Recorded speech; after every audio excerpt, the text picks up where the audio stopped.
Today, there are 2 million descendants of French-Canadian immigrants living in New England. These are our stories. Welcome to the French-Canadian Legacy Podcast. Venez tous jeunes filles et garçons, je vais vous raconter l'histoire de notre immigration ici au USA, de grands aventuriers, de pays étrangers.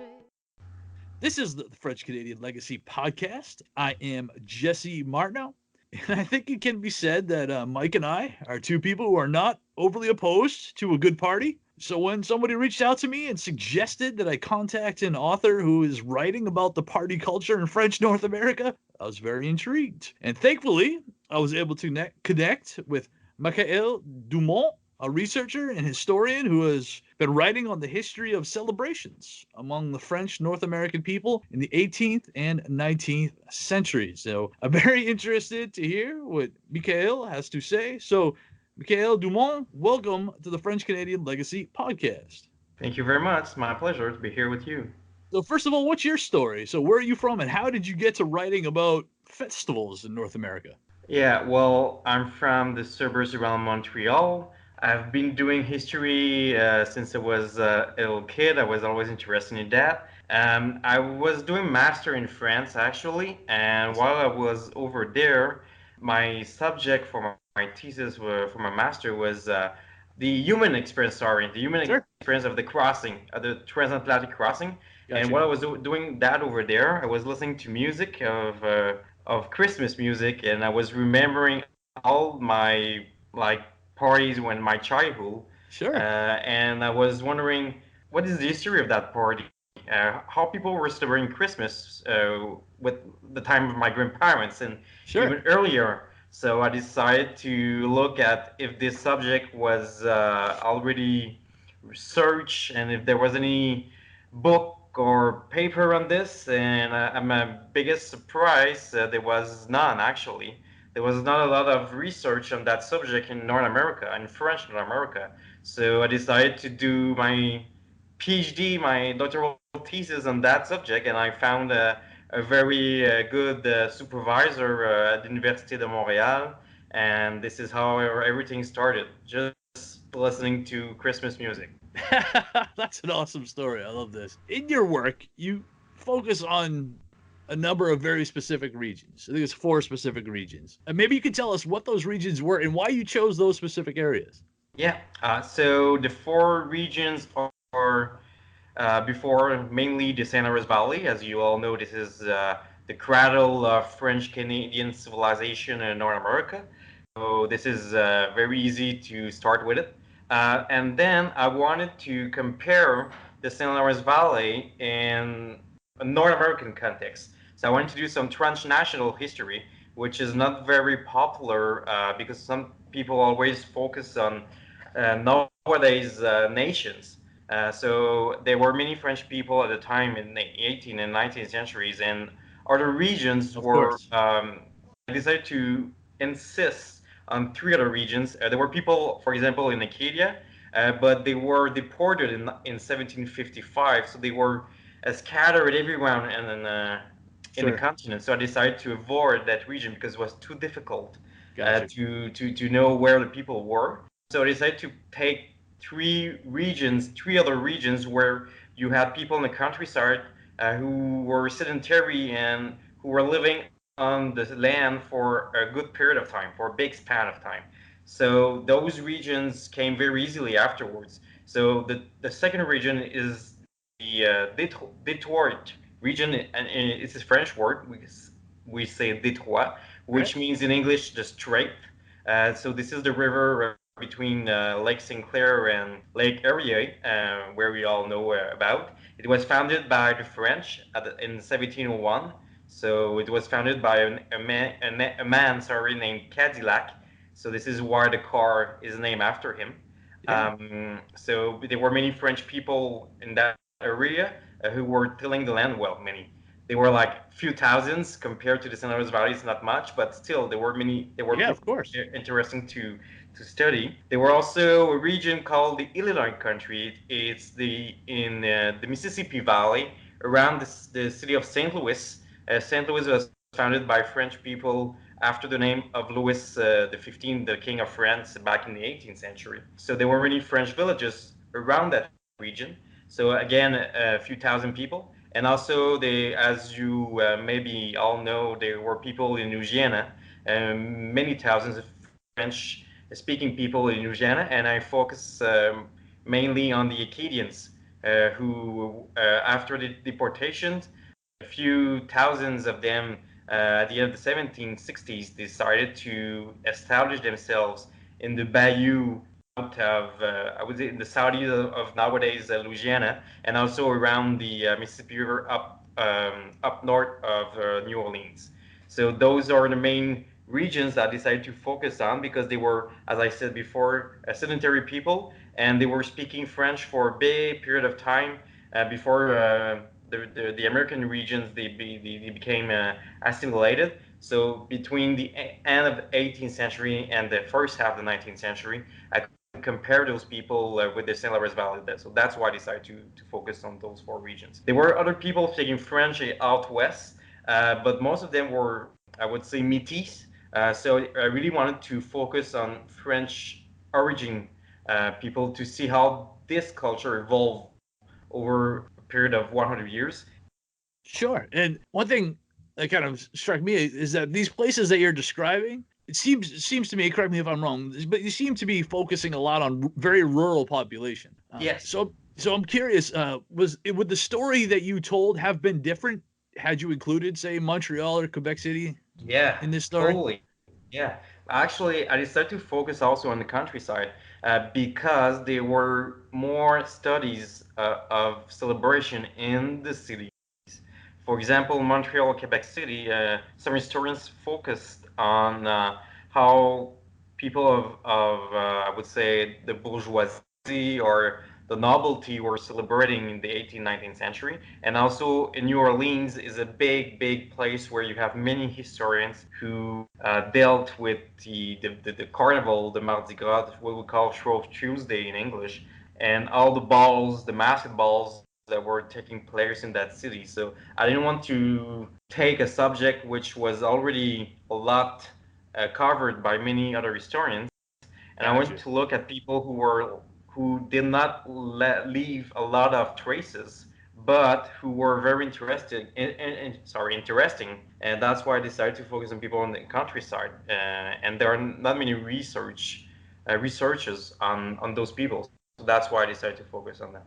Gotcha. And you mentioned that you were looking at about a 100-year period. So Mhm. it's about 1770 to 1870. Why did you choose those 100 years?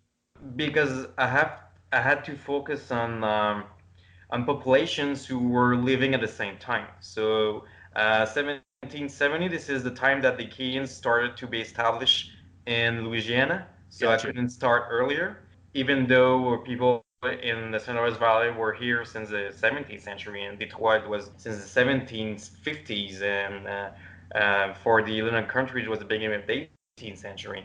So I couldn't start earlier, and I decided to stop in 1870. This is quite the end of what we call the Civil War in the States, I'm sure you know and your public Yeah, knows. we might have heard Uh, about that in school. Yeah. yeah, and also this is a time where the French-speaking population were getting very much assimilated to the English-speaking American population. So I had to focus only on people who were still speaking French. So that's why, yeah, if I wanted to make sure that I could compare similar cultures, so that's why I decided to step in 1870. Gotcha. And this, I mean, something you've alluded to already. This sounds like super interesting research, but I can't imagine it would be super easy. So, what did you get for sources to kind Oh, of give you a picture into telling this story? yeah, this is always the biggest task of historians, finding sources, because we don't invent anything, we don't create things. Right. Yeah. We base our all knowledge and our analysis on real sources that we need now then to criticize. So first of all, I look at many hundreds of travels accounts and many also biographies of people who were visiting at the time, or personal Okay. letters of people who were living at the time. That was, I would say, the biggest primary sources that I used. Then I also looked at the correspondence, the letters of the priests who were writing to their bishops, and the bishops then was answering to the priests. So those letters sometimes, Sure. when you have a local priest who's telling the bishop many things about his parishioners, and was very sometimes interesting, and he's giving many details. So that was the second main source. I was also looking at novels of the time, written by some authors of 19th century who knew about those people, who created stories but were basing their stories and their knowledge of the population. So also that was very interesting. And finally, also look at what we call the folklorist works of the end of the 19th century, who at the beginning of the 20th century, who were interviewing people who were very old at the time and who had lived, for example, who were born in 1840s and who were still alive in the 1890s or in 1900s, for example, and who were giving their memories of their childhood Sure. at the time. So basically, those are the main four primary sources I use to have a look and to analyze celebration in North America. That's awesome. Now, in the first chapter of your work, you take a look at weddings, Yeah. specifically up in Canada, and then the Louisianans of Acadian descent that you had talked Mhm. about earlier. Late 18th through mid 19th century. Why start with weddings? So why choose weddings, and then why those two specific locations if you're going to talk about weddings? Why starting with weddings?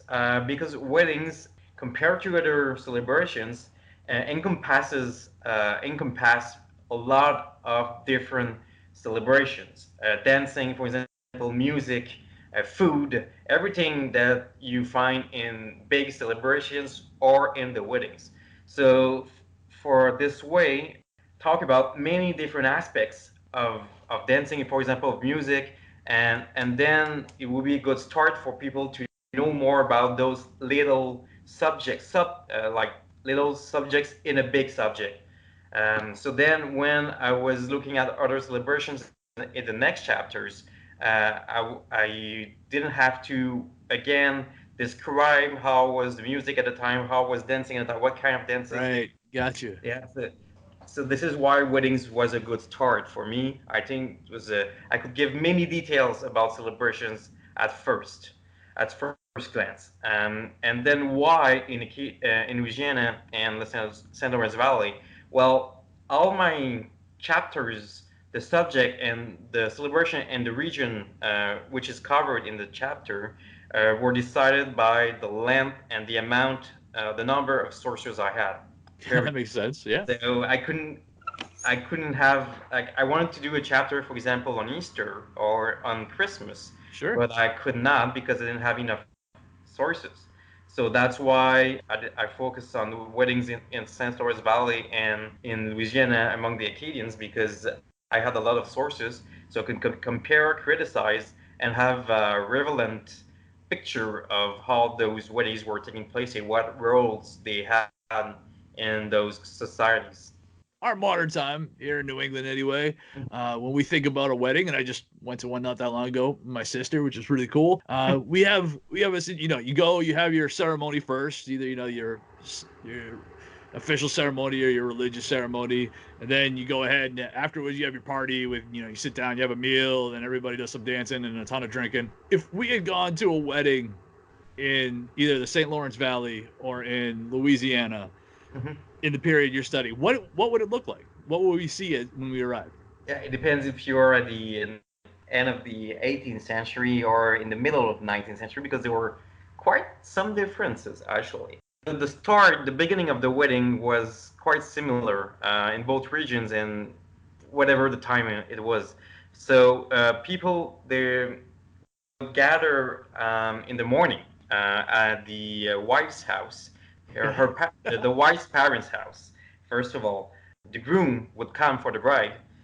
So he gets to the house, and then the parents are giving their benediction. I would say, I don't know Okay. if that's a good word, to the couple, and then they leave. It's a convoy kind of. Okay.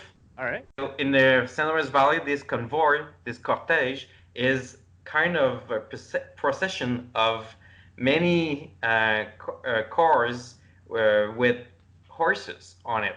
So the bride with her parent, for example, would be first, and then the groom with his father would be last, and there will be all the people invited to the wedding who would be in the middle, and they would go one behind the other towards the church. In Louisiana, the Acadians would do that, but they were walking because they didn't have enough money at the time to have horses. Gotcha. And the horses were not very popular at the beginning. They were just moving mostly on the river. So they had boats, canoes, for example, and they were walking most of the time. But in San Luis Valley, horses were very popular. They were big number of horses. So then they would get to the church. They had a celebration with the priest, and then when they leave the church, the new couple would be together in the same cart with their horses at the front of the procession. They would go back to the bride's parents' house, Okay. where the celebration would start and where they would have the dinner, like the lunch. Sure. It was a big celebration. They would have a lot of different meals, mostly meat. So they could kill, for example, a pig, chicken, and they would in the north it was more pig and chickens, and in Acadia, not in Acadia, sorry, in Louisiana, Sure. they had more things from the south, so many meals with corn, for example, Gotcha. and Makes sense. there are many rituals also because this is at the time the community had to accept and officialize the new couple to accept it.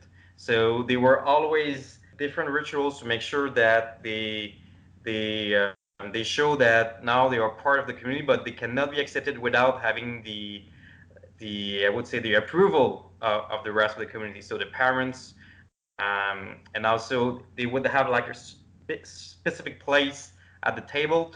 They would be in the middle, and then you have all the people just beside them. And as you go towards the end of the table, you have younger people. So it was a big hierarchy to show that family was also, I would say, there was a social hierarchy in family, for example. Sure.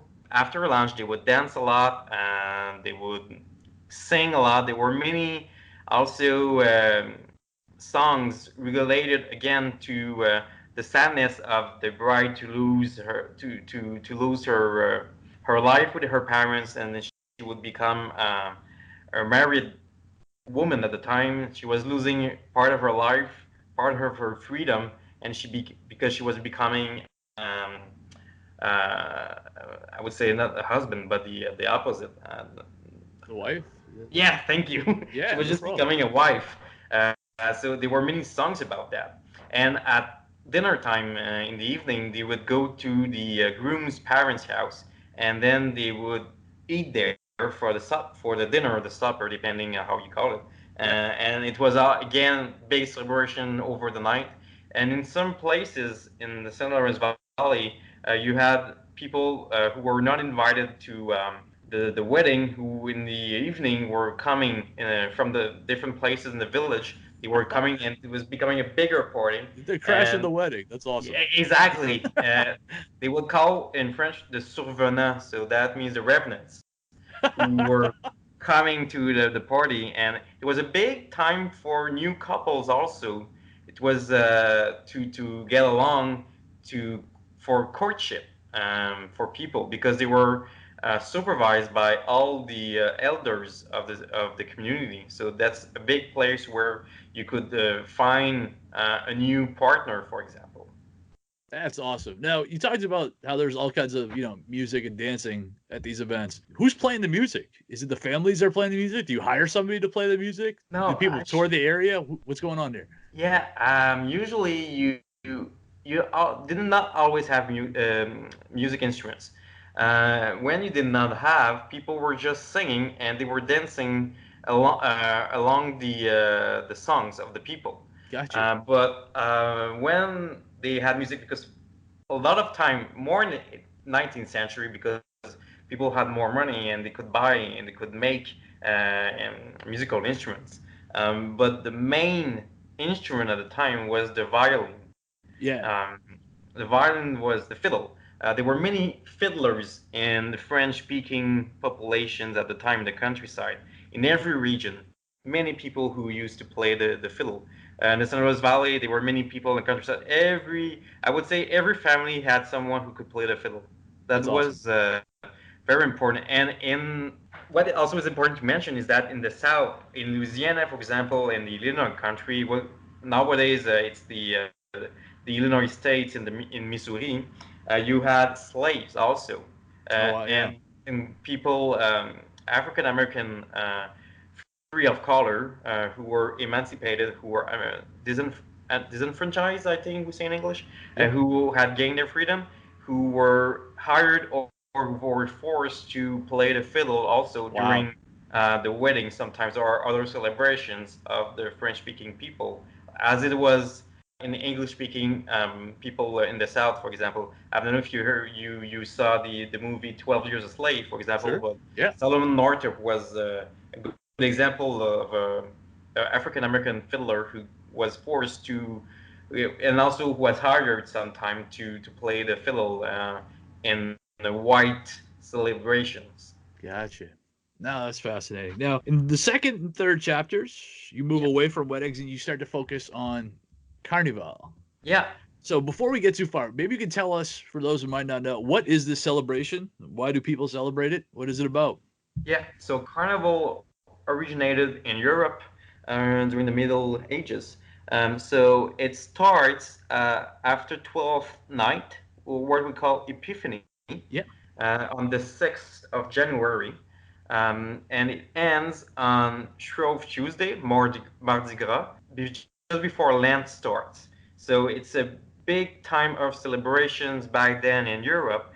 This is what we call a reversal time, where you had many masquerades and parades where people would costume themselves with big disguise. They were also people. For example, men were dressed as women were dressing as men. People were laughing at the priests and all the nobility and all the middle upper classes people. It was a big time of reversal and big time of food. There was a lot also of, I would say, taboos were not anymore. There were no taboo at all. People were laughing. It was big sexualization in the community. So it was a big time back then of celebration.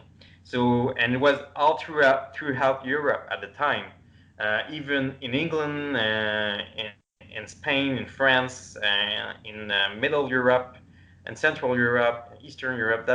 It was all the same. When the Protestantism appeared in Europe, the Protestants were quite against any kind of celebration. So that's why it became less popular in England, for example. And this is Sure. why the English-speaking population knew less about it when they immigrated in North America, whereas the French people, they were Catholics, and among the Catholics, it was not.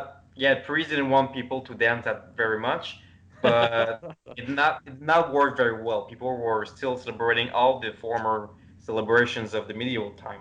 So that's why when the French arrived in North America, they kept those rituals with them. So Carnival was not the same as you can imagine in the winter with the cold and Sure. the ice, the snow in the San Flores Valley. So people adapted this carnival to the weather and the environment in which they were living.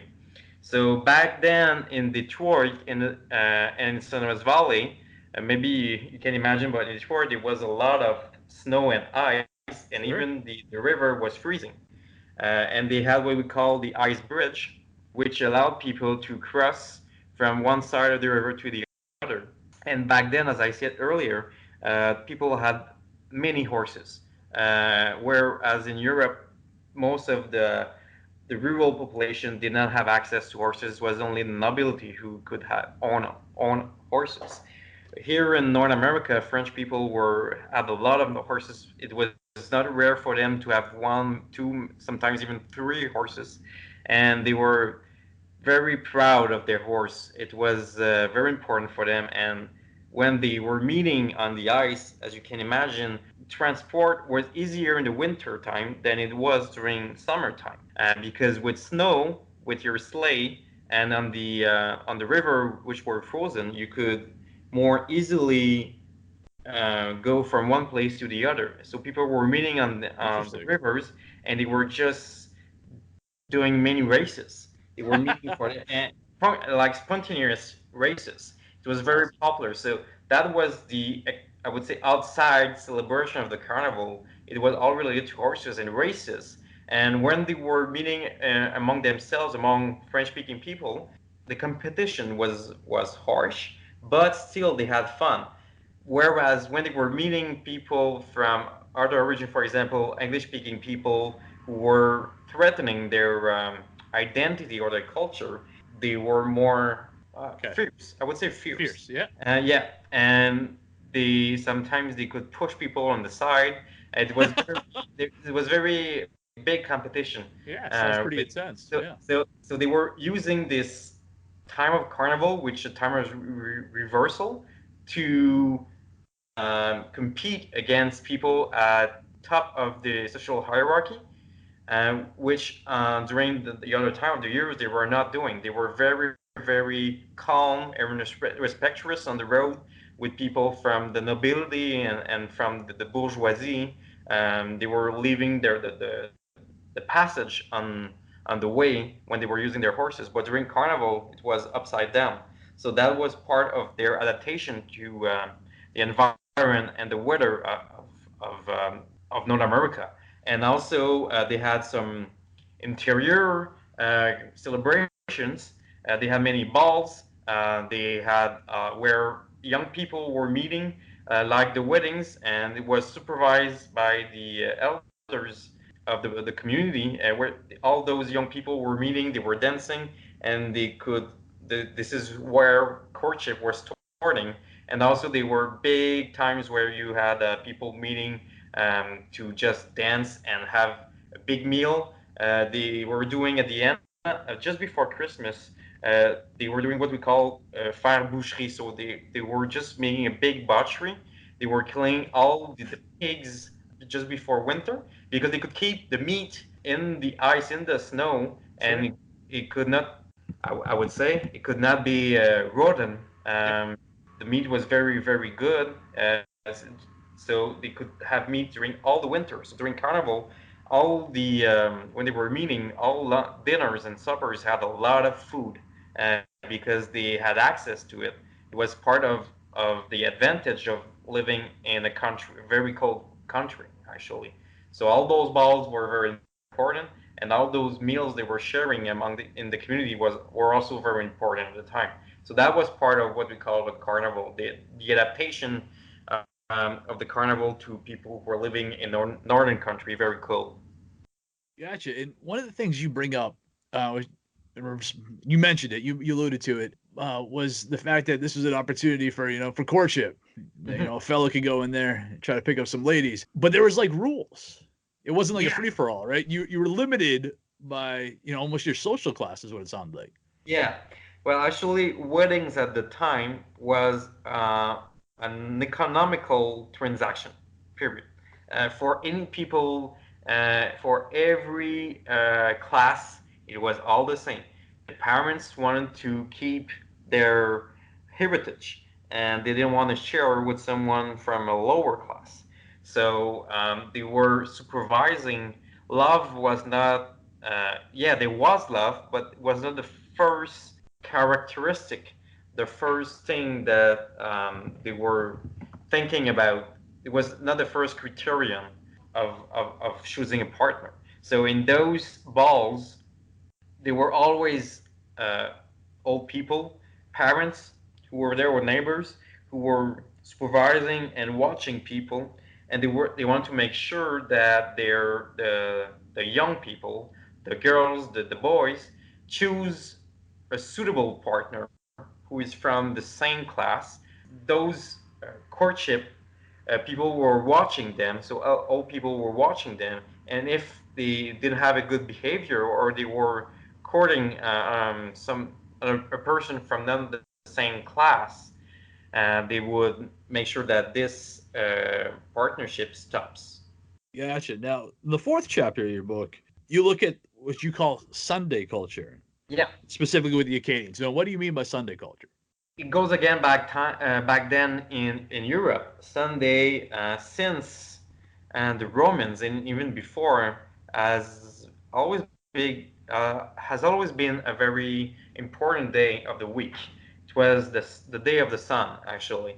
And afterwards, when Christianity started in Europe, back then at the beginning, I don't know, third, fourth century, for example, they wanted to have a day different for Christians, very important, and decided to use Sunday because this is the day that Jesus Christ resurrected.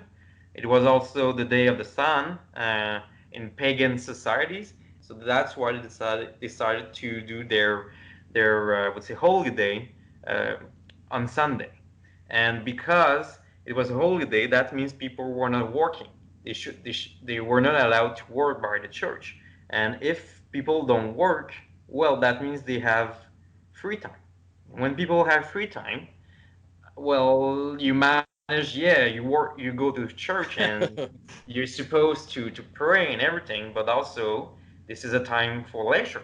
Sure. And all people in Europe back then in the Middle Ages were just having fun on Sundays.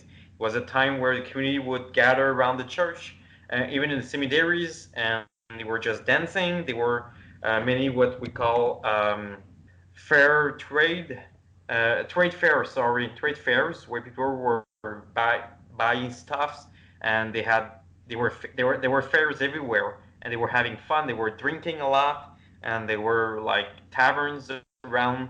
They were going over there, and the church, as you can imagine, and also the civil government were not very interested in this. They were Sure. trying to do everything to stop this.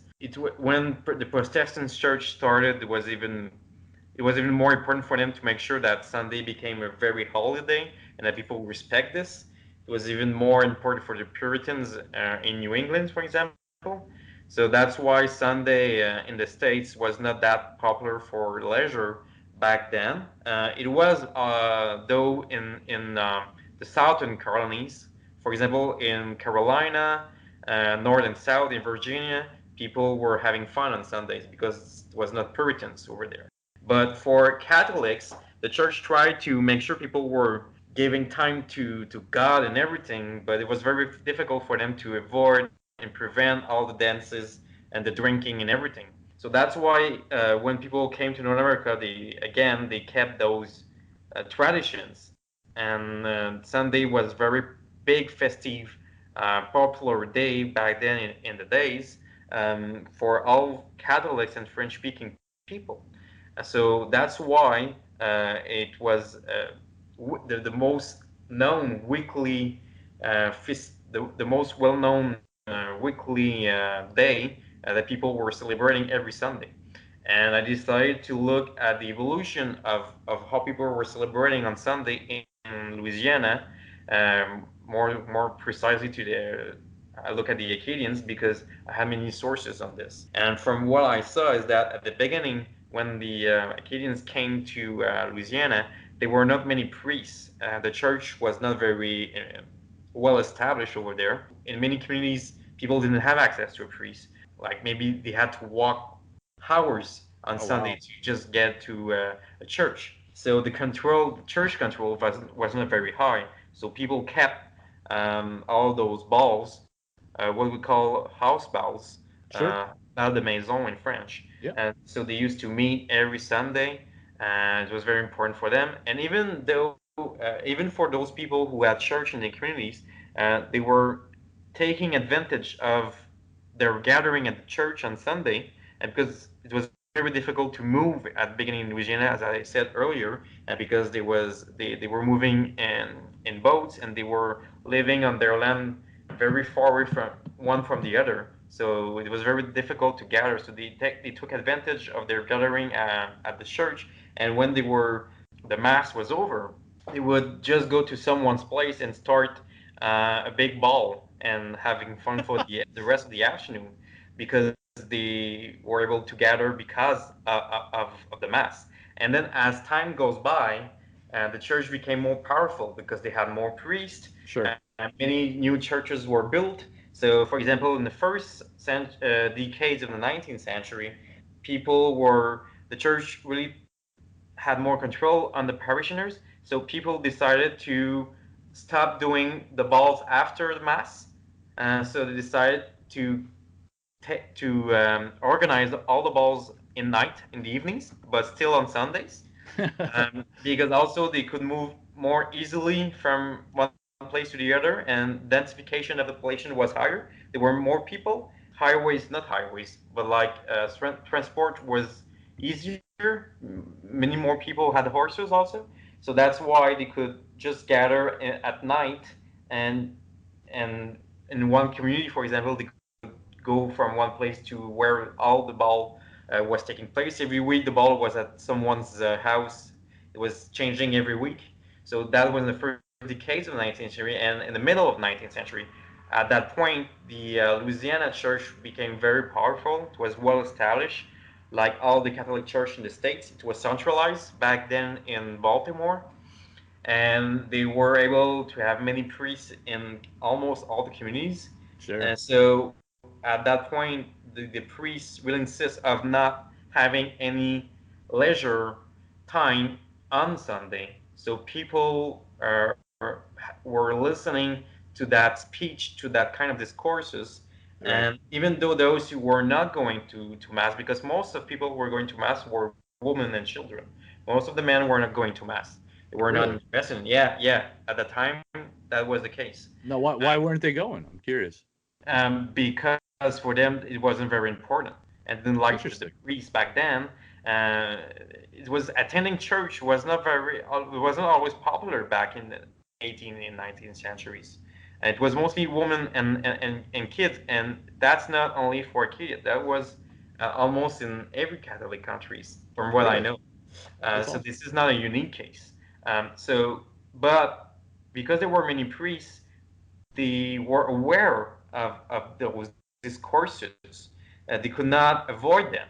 So it was becoming more and more important. What you hear in the village, for example, you know that the church and the priest is more and more powerful. So you kind of, if you want to follow and be in good relation with this powerful new social power, you need to at some point follow what they're saying.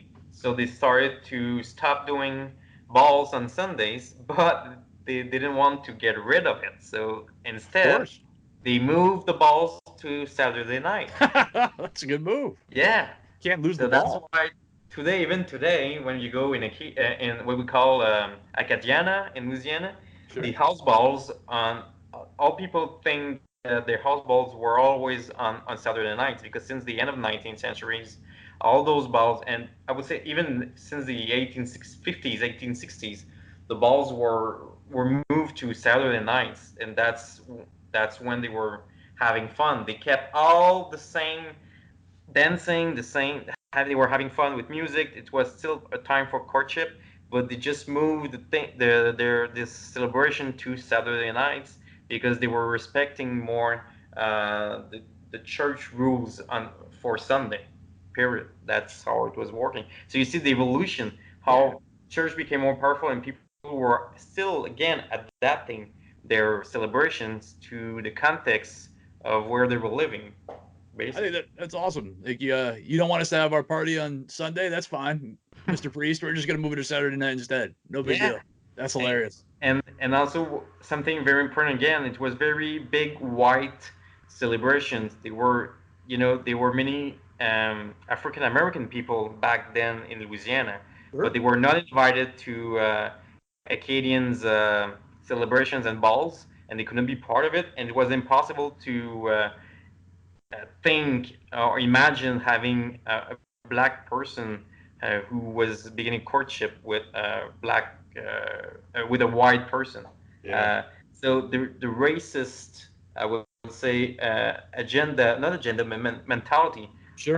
was Absolutely. part also of French-speaking people as it was for English-speaking people. It's a very important thing to mention because sometimes people tend to think that French-speaking people, the white French-speaking people at the time, were more tolerant towards African Americans, but that wasn't the case at all. And with there was in the 19 in the 18 at the end of the 1850s, beginning of 1860s, just before the Civil War, there were some what we call comité de vigilance, so vigilance committees, Yes. uh, Yep. which you had a lot also everywhere in the states at the time, and they were targeting most of black people and white people who were helping black people. So that was part of all white populations, whatever the language they were speaking. In the final chapter, you talk about May Day. Yeah, Now, this is going to be new to a lot of people, I think. yeah, Maybe what is May Day? You talk yeah, about specifically about how it evolved over time. yeah. So maybe you could talk about that for us. Yeah, so May Day, again, we go back to Middle Ages, even before. May Day, so the first day of May, was a big day of celebration and of beginning of spring.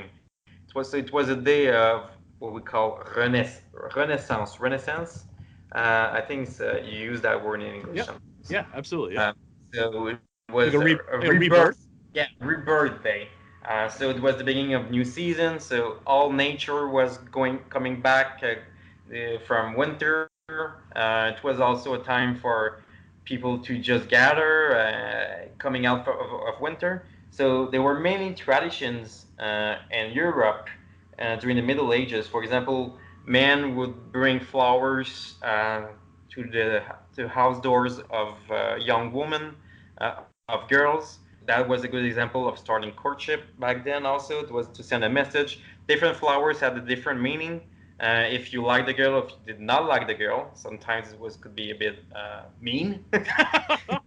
So that was Flowers. very popular in France, for example, but also in Great Britain and many other European countries. And also you had what we call May Day with poles. So people were planting big poles, so trees. They were cutting all the branches, getting rid of all the leaves, and they were planting those posts in England, for example, and then they would plant the posts in front of someone very important in the community. They were doing this in France too, to acknowledge the power of that person. And there was a big, big, big celebration after they were planting that post, that tree, and they were some then in England, which was very popular, were dancing around the pole. I know that in the States, this tradition was revived at beginning of 20th century, and people thought in the States that this is a very long tradition, but actually this tradition never existed in the States. Just decided to bring back something from England which never took really place, never really took place in the States. But that was very popular in England, so they were having fun, drinking, they were eating, dancing. And in France, actually, they were not dancing around the pole as it was in England, but they were just planting the tree in front of someone very important in the community. It could be what we call the seigneur. Yeah. Uh, Sure. it would be the local priest or just the notary, for example. Yeah. Sure. And I'll give in it that. New France, this tradition was transferred to the St. Lawrence Valley, only the St. Lawrence Valley, because at first it was linked with the seigneurial system. And the seigneurial system was only implemented in the St. Lawrence Valley. It was not established the same way. There was the seigneurial system in Detroit, but there was no real seigneur. It was the king was the seigneur. So there was no seigneur back then. And in Acadia and in Louisiana and in the Illinois country, there was no seigneurial system at all. So in the St. Lawrence Valley, you had seigneuries, and there was a person at the head of that seigneury. It was the seigneur, and the seigneur was giving lands to people who were called the censitaires. I don't remember that word in English. That's fine. So that was the people who were giving land and the seigneur was forcing in the contract when it was ceding land to the people on the first day of May to come plant a pole, what we call in French un mai. So that was the name of the pole, um, in front of his manor, and in exchange for that post, the seigneur was giving food and drinks to the censitaire in exchange. So that was kind Sounds of like a good deal. Yeah. yeah, that was we call give and take. So this is the theory of giving theory, which you give something, but you expect to receive something in return. And this just implements and reinforce the social hierarchy of in the countryside at the time, because people had to acknowledge the power of the seigneur, which was sometimes and most of the time the most important person in the countryside. And in exchange, this person, the seigneur, was giving back food and drinks, showing his power, Sure. and at the same time showing that there is nobody who has his power in the countryside. And that's great. He's a good man because he's giving food and drinks. So that was just it was symbolizing the social hierarchy, and it was just reinforcing, solidifying this hierarchy. So those seigneurs were forcing people, and even after the end of the French regime, during the British regime at the end of the 18th century, the seigneurs were still trying to force their censitaires to do that. But the censitaires were not very pleased by this, and also they were some censitaires had tough relations with their seigneur. So in the 1770s, there were some during the American War of Independence, so the Americans wanted also to get the French Canadians with them. Sure. And there were two invasions of American garrisons in the St. Lawrence Valley. I don't know if your public knows about that, but they came to Montreal and they got also to Quebec City. And the British regime were afraid that people would join them. So after the conquest, they had banished the militia, and because they were afraid to see the Americans and French Canadians to be together against the British, they decided to bring back the militia. So at the head of the militia in every community, you had a captain, and people, the Sunstar, had a better relationship with the captains because most of the captains were just very rich farmers.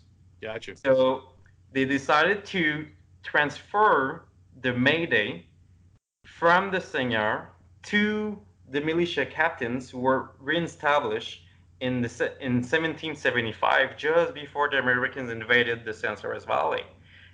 And this was made to oppose the seigneur and to make them mad, and it really worked out. So this tradition from the at the end of the 18th century slowly was transferred from the seigneur to the militia captains, and it was not mandatory as it was before. It was done on a voluntary basis, and most of the seigneur lost the would say the monopoly on this tradition. Sure. And that's a good way of seeing how the Sansterre and the people were taking advantage and were controlling their destiny. They had some agency. They decided to symbolize their switch of allegiance from one person to the other.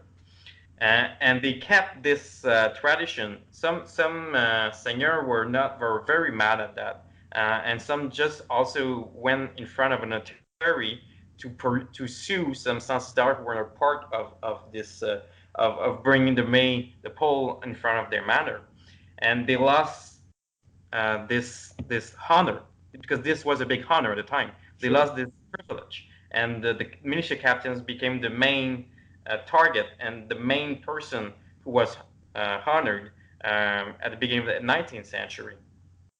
And it was done on a very voluntary basis. So the militia was a very important institution at the time. So they used this celebration and this honor to show who, because the captains were chosen by the British government.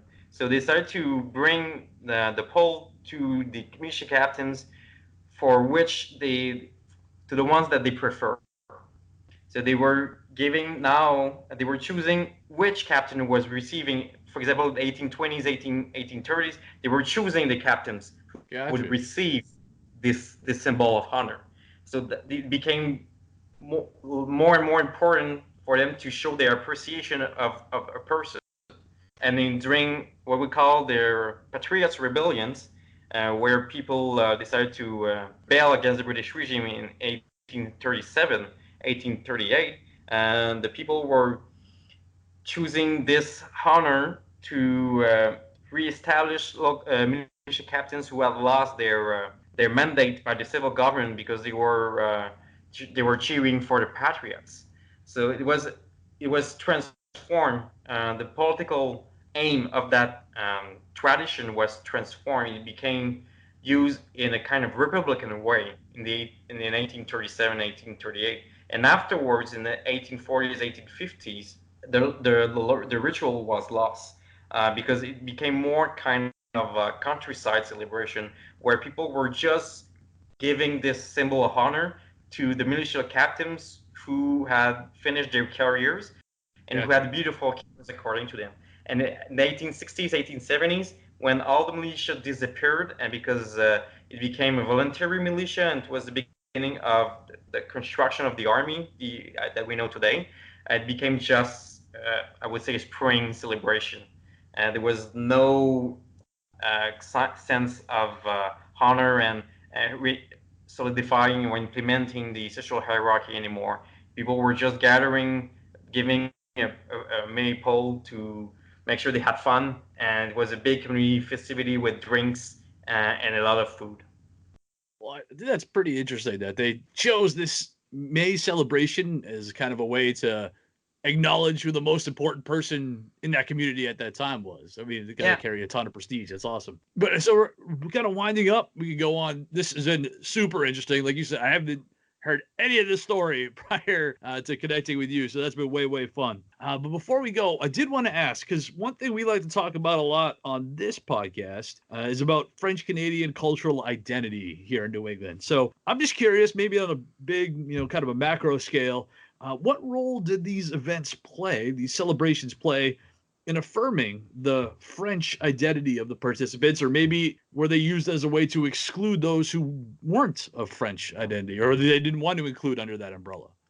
From what I discovered with my analysis is that those, what I call popular rejoicings, were very important for the French-speaking people to show and establish their own identity. And this identity at the time was a white French Catholic identity. They were showing who they were, and also they were showing who was part of this identity and who was not.